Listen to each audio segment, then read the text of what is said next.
Welcome to Adventist Health Hanford.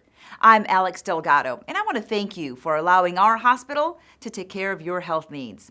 Our mission of living God's love by inspiring health, wholeness, and hope is the foundation and inspiration for the work we do, and we are honored for the opportunity of helping you at this time.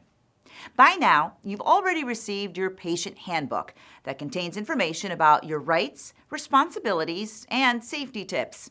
This video is a complement to that handbook and will help you know what to expect during your hospitalization. First, let's talk about our top priority, patient safety.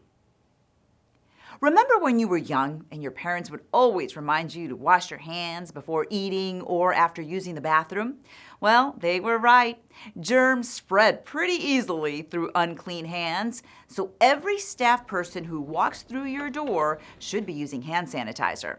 If you don't see them rubbing their hands together, remind them that it's for your safety and theirs too.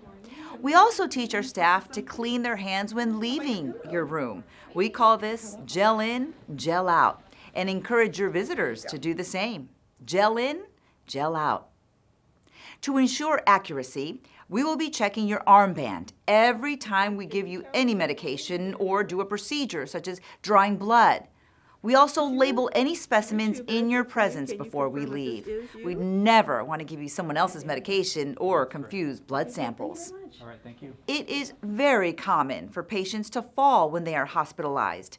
Regardless of age, even if you've never fallen before, being in the hospital makes you vulnerable to such an incident, and we definitely don't want that to happen to you. Many factors can contribute to a fall, including being sick, feeling weak, new medications, or getting tangled in the tubes and wires you're connected to. So even if you think you're able to get up on your own, please wait for one of our nurses to assist you. Adventist Health Hanford has a fall prevention program. We call this our Falls Contract. Upon admission, you and your nurse will review the Falls Contract together, and you will be encouraged to call, don't fall. Please don't overestimate your strength and balance. Remember, call, don't fall.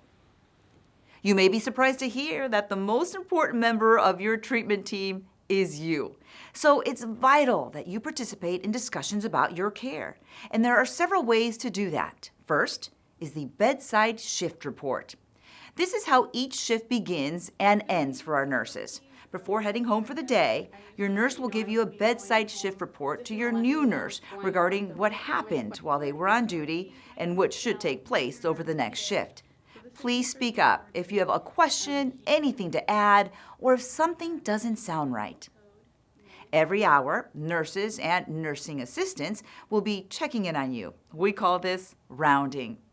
They'll be there to discuss the 4 Ps: pain, potty, position, and plan. Using the pain scale, indicate what pain level you're experiencing, and our staff will do their best to help you manage it. If you need to go to the potty, hourly rounding is the best time to do that. Remember, don't try to do it on your own. Your position in bed will be adjusted at this time as well. We want to make sure you don't develop any bed sores. The last P is plan. During rounds, you'll be able to review any pertinent issues in your care plan. By knowing what to expect during hourly rounds, you can partner with us to meet these needs. This is also the perfect time to ask for help with anything else you might need, so you don't have to wait for the next round, such as refilling your water or adjusting the lighting in your room. No, I think I'm good. You good? Okay, good. A nurse leader will be rounding on you once a day to make sure everything is going well.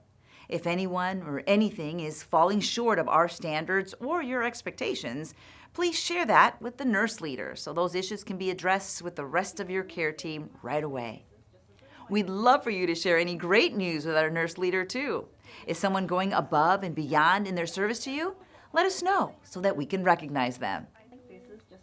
Your doctor will also round on you once a day, but it could vary any time from the early morning to the late afternoon, depending on when test results are received and the urgency of the needs of any other patients.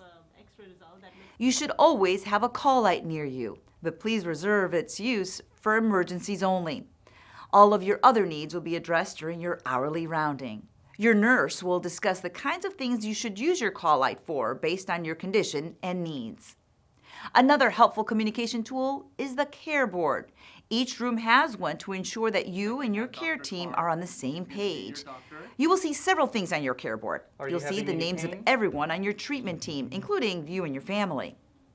The care board will help you learn about new medications, list your activities for the day, upcoming appointments, as well as other important information about you and your care.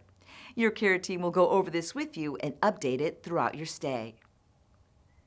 All of our patients have some worries or concerns that we may not be aware of, so please don't hesitate to tell us. We're good listeners and do our best to put ourselves in your shoes and see things from your perspective. And the more you tell us, the more we can help you to feel better. Remember, you are the most important member of your care team. Your communication with the other members of your care team will help us help you. These days, hospital stays are much shorter. Our goal is to address all of your inpatient needs so you can return home as soon as possible.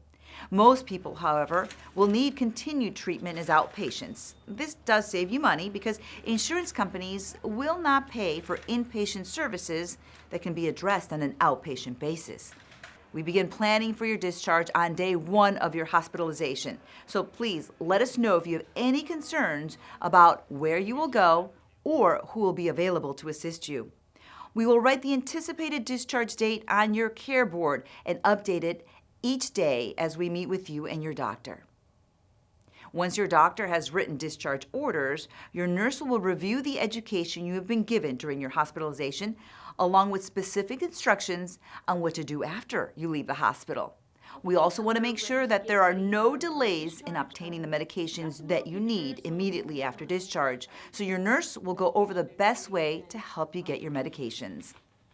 Once you leave the hospital, we want to continue to partner with you in your care to prevent a readmission back into the hospital. The most common cause of readmissions are patients not following up with doctor's appointments or not taking medications correctly. If you need help with either of these, let your nurse know. Soon after your discharge, you may receive a phone call from us to make sure everything is going as planned and to help you resolve any problems you may be experiencing. Thank you again for entrusting Adventist Health Hanford with your health needs.